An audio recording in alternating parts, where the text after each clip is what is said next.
answer whatever questions that are put to you. So is he, let's say like this, if he were to suggest that you should stop your research, would you have done that? Probably not. I'm a very stubborn person in that way. Yeah. But I would probably have been very more closely guarded. Okay. In terms of doing my research and whether I would want to continue to publish it. Mm. But this man, he didn't identify himself as a member of the craft or whatever you want to call it. Not at all. But I can tell you,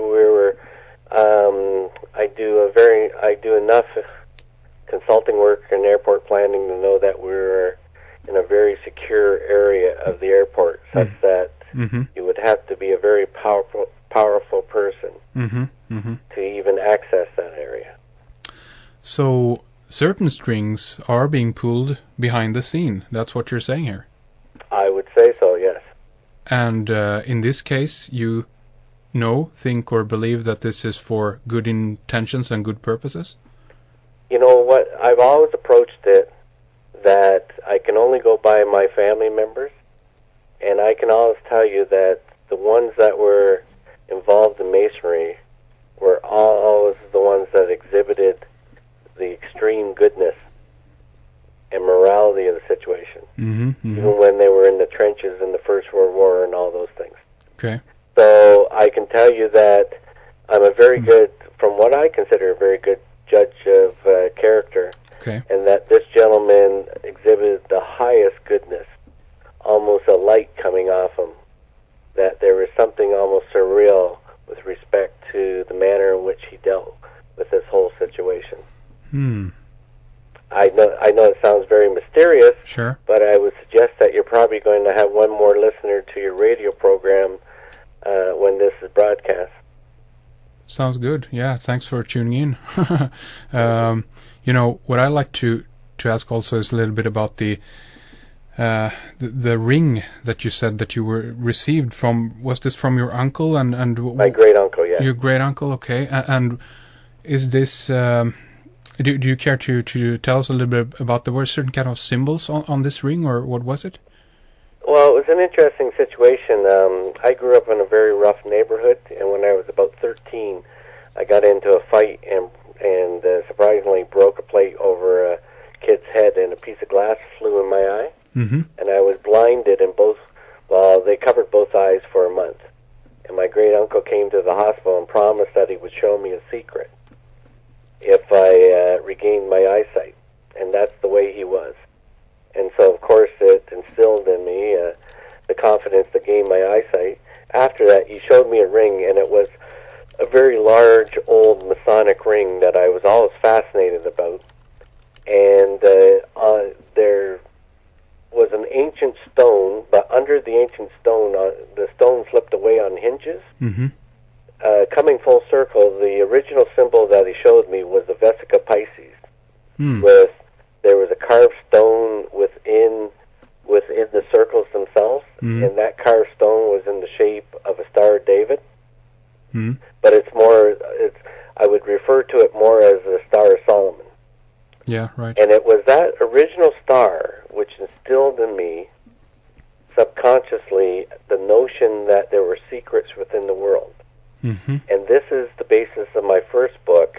I married a lady from Nova Scotia 25 years ago, but it was only about 15 years ago that I realized in some manner that you could apply that sacred geometry to the mainland of Nova Scotia. And the middle of that jewel fell directly on the center of Nova Scotia. And that was the initiation of my quest. And through that, I was able to determine that, and I've located a Celtic earth fort virtually back in the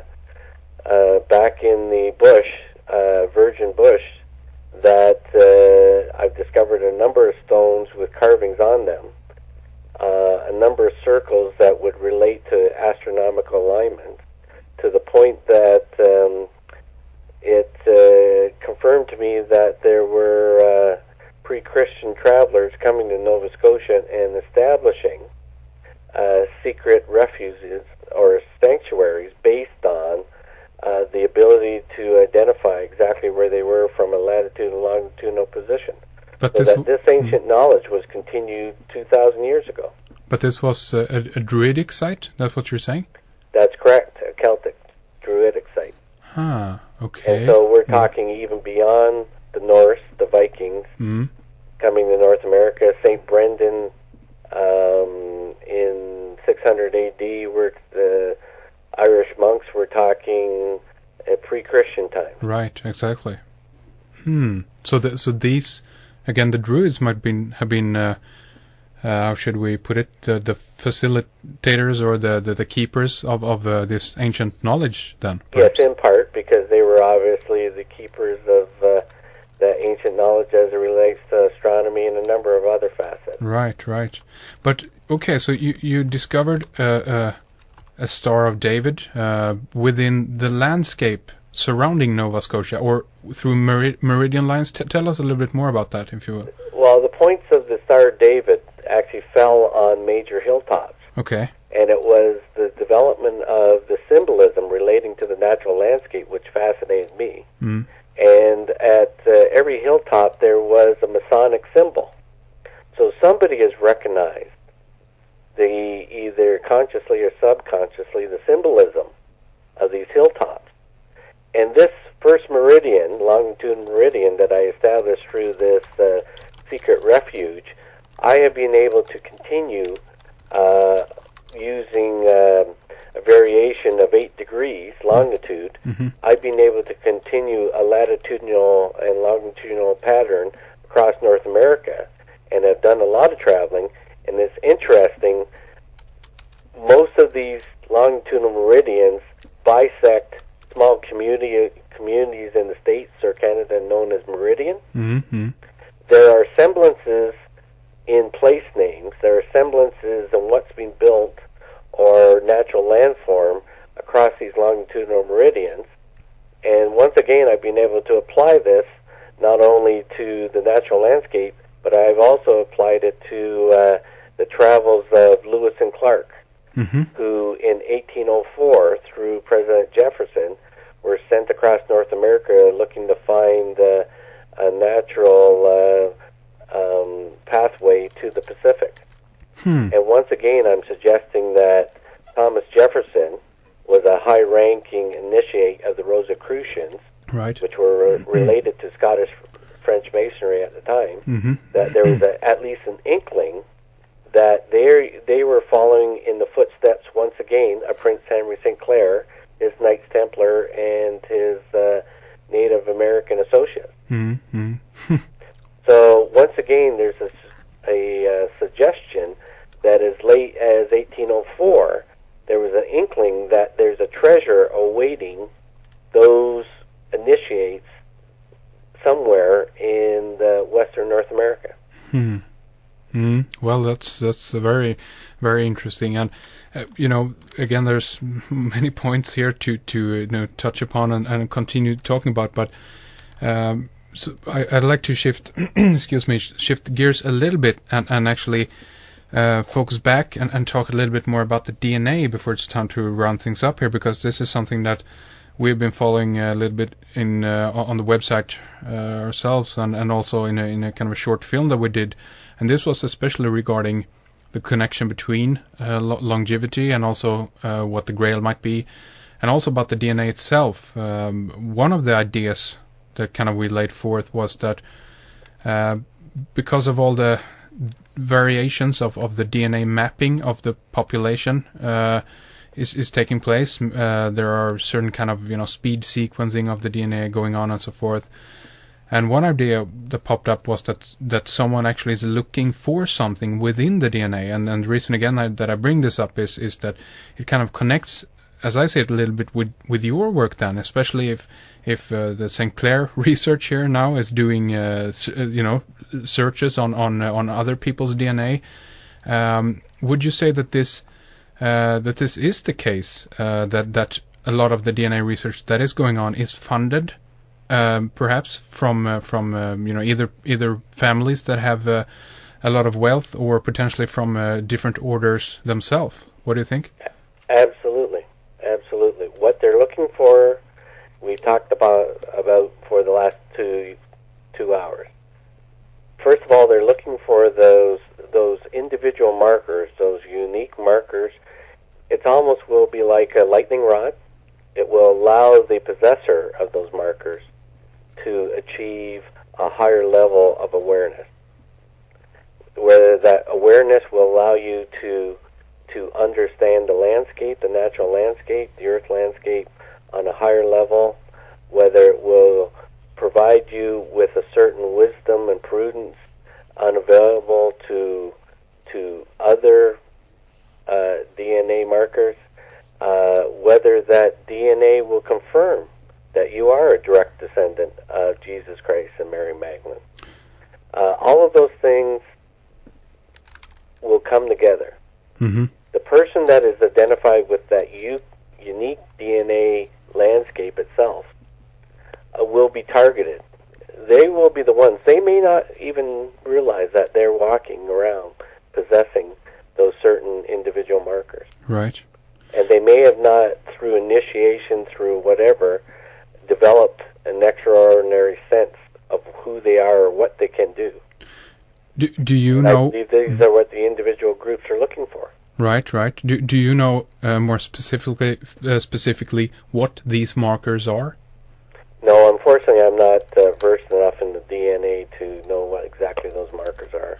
Okay. But I find that once again, I find that I'm fascinated with my own DNA. Right. In terms of what it will allow you, where it takes you. Mm. Just let me pose this question to you then. If these markers were to be found within someone, or pinned down, or discovered what they might be, what would happen if these were to be replicated? I don't know if cloned is the right word, but if these were to be extracted, so to speak, and actually through either genetic modification or manipulation with the DNA itself, be inserted into a person, or be incorporated, so to speak, in one person's DNA, meaning that let's say that someone, as you say, is looking for these markers and discovers them, and don't have it themselves, but they're interested in having it. What I'm talking about here again is the rivalry between these different bloodlines, and it seems to be like a race is going on very quickly now to track all the DNA, and we could see it especially with the Human Genome Project, how quickly this was kind of brought forward. What would happen if that would turn out to be the case here? Well, it's interesting that you picked up on it a little bit with your short film on your website, Your Brother and You. Yeah. I believe that there's a uniqueness in that DNA which will present a certain level of immunity and longevity. Mm-hmm. In any of the work that I've done, and I've studied a lot of the art history that's associated with the various clues that are being presented across Europe, I think it's, in part, there's almost the fountain of youth that's being presented, being available to an individual that would have their DNA manipulated to include those markers. I think that there's a notion here that whoever possesses that those certain DNA markers will live a long life, will achieve a higher level of consciousness, they will achieve a higher level of judgment, fortitude, temperance, prudence, all of those aspects which are promoted as being the perfect level that one is looking to achieve through Masonry. But this would be something potentially that would be artificially produced, so this isn't something that is natural.